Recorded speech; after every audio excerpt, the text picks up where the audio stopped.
سلام رفقا، من محمد فغانی هستم و این هفته تو کانال جابجو میخوام بهتون 4 مهارت پولساز رو معرفی کنم که تو سال 2025 میتونید با این 4 شغل به درآمدهای خوبی برسید. و خبر خوب این که این مهارت هایی که امروز میخوام بهتون بگم نیازی به تحصیلات آکادمیک ندارن و از فضای آنلاین میتونید آموزشش رو ببینید و به درآمد خوبی برسید. پس تا آخر این ویدیو با من همراه باش تا این 4 مهارت پولساز رو بهت بگم.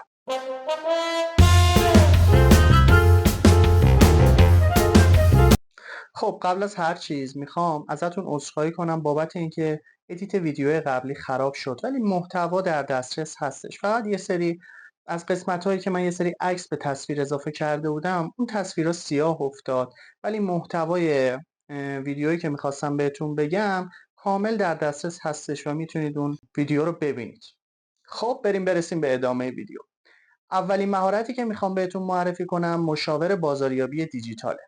این روزا کسب و کارها خیلی به دیجیتال مارکتینگ وابسته شدن و تبلیغات در اینستاگرام، گوگل و حتی تیک تاک میتونه فروش اونا رو چند برابر کنه. ولی این کار نیاز به کسی داره که بتونه استراتژی درستی بچینه و اینجاست که شما وارد عمل میشید. و برای شروع میتونید از دوره‌های رایگان گوگل دیجیتال گاراژ و هاب اسپات استفاده کنید.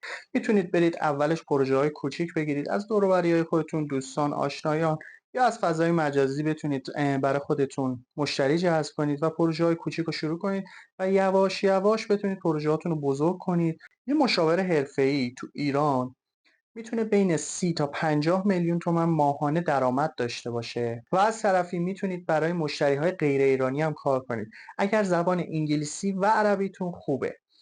برای چی میگم عربی؟ به خاطر اینکه این شغل الان توی کشورهایی مثل عمان و امارات متحده عربی شغلی هستش که خواهان زیاد داره و میتونید که به اونا خدمات ارائه بدید و درآمد دوچندانی رو دریافت کنید. خب دوستان، اگه تا اینجای ویدیو رو خوشتون اومده لطف کنید کانال ما رو سابسکرایب کنید، این ویدیو رو لایک کنید و زنگوله رو بزنید که ویدیوهای بعدی برای شما زودتر نشون داده بشه و این ویدیو رو برای دوستان خودتون شیر کنید که اونا هم با این مهارت‌ها آشنا بشن. خب بریم سراغ مهارت دوم. مهارت دوم متخصص سئو هستش. فکر کنید یه کاربر میاد یه چیزی رو توی گوگل سرچ میکنه و اولین سایتی که بالا میاد سایت شماه. خب این یعنی مشتری بیشتر و دیده شدن بیشتر و کار سئو دقیقا همینه. اما سئو یا بهینه‌ساز موتورهای جستجو به چه کسی میگن و چه کاری باید انجام بده؟ متخصص سئو به فردی میگن که بیاد محتوا و ساختار یه سایت رو به گونه‌ای تغییر بده که گوگل اونو بیشتر دوست داشته باشه.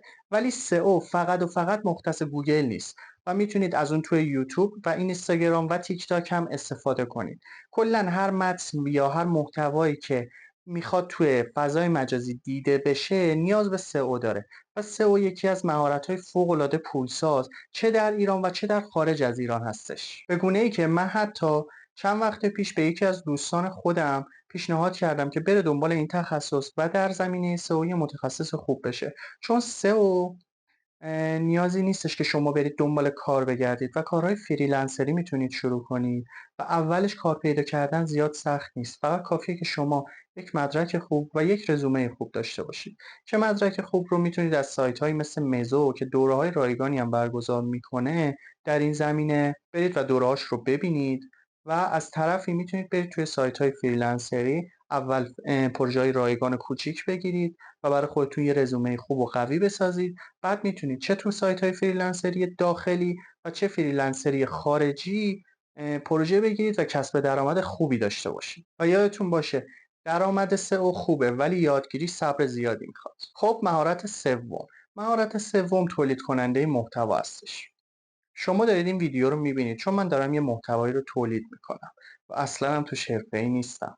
اما به این فکر کنید که چقدر از کسب و کارها هستن که به یه تولید کننده محتوای خوب نیاز دارن و این روزا تولید محتوا خیلی کار آسونی شده و من به عنوان یه تولید کننده محتوای مبتدی دارم به کمک کنوا، کپکات و خیلی سایت های دیگه و خیلی از هوش مصنوعی های رایگان دیگه به راحتی تولید محتوا میکنم. و اینو در نظر داشته باشید که این سومی یا چهارمین ویدیویی هستش که من دارم برای شما ضبط میکنم و با وسایل کاملا معمولی دوربین، نور و حتی صدای کاملا معمولی دارم این ویدیو رو برای شما ضبط میکنم و توی پلتفرم‌های مجازی قرار میدم. برای شروع این کار میتونید پروژه‌های خیلی کوچیک بگیرید، مثل اینکه پیج اینستای یکی از دوستانتون رو مدیریت محتوا کنید، برای خودتون یه کانال یوتیوب بزنید و یه سری محتوا تولید کنید و نتیجهش رو ببینید، یا برای افرادی که نیاز به تولید کننده محتوا دارن برید و به صورت رایگان برای ساختن یه رزومه خوب و موفق کار کنید. تولید کننده‌های محتوای حرفه‌ای میتونن برای پروژه‌های بزرگ درآمد بالایی بگیرن. فقط باید رزومه قوی و نمونه کارهای خوبی داشته باشن که اونم میتونید با تمرین مداوم، خلاقیت و البته هوش مصنوعی به دست بیارید. خب چهارمین و آخرین مهارت این ویدیو چیزی نیستش جز ادمینی. ادمین باید تقویم محتوایی داشته باشه، پست ها رو مدیریت کنه، با مخاطب تعامل کنه و حتی تبلیغات رو زمانبندی کنه. برای شروع این کار باید برید یه سری دوره ها رو ببینید که اگر دوره ببینید و یه مدرک معتبری داشته باشید میتونه براتون این پروسه رو راحت تر کنه. پروسه شغل پیدا کردن و جاهای زیادی هستن، ولی خب من میدونم که مجتمع فنی تهران هم این دوره رو برگزار میکنه و مدرک معتبری میده. من خودم سال 1397 با یه مجموعه آشنا شدم که این مجموعه اسپانسر ما نیست و من فقط به رسم استاد شاگردی، هرچند که مخاطب زیادی هم فعلا ندارم، ولی میخواستم که اسم ایشونو بیارم، آقای حامد ابوالحبیب و مجموعه متخصصان آینده که پیج اینستاگرامشون رو براتون توی کپشن تگ میکنم. حتما یه سری بزنید.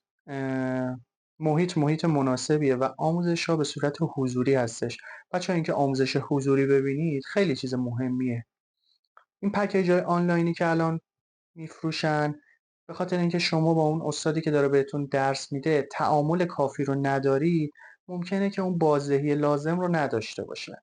پس من بهتون پیشنهاد میکنم که حالا هر جایی که خودتون دوست دارید، یا همون مجتمع فنی تهران یا پیش آقای ابوالحبیب و مجموعه متخصصان آینده، این دوره ها رو شرکت کنید. تمام این مهارت هایی که من امروز براتون گفتم رو توی این مجموعه تدریس میکنن و کارشون هم فوق العاده عالیه.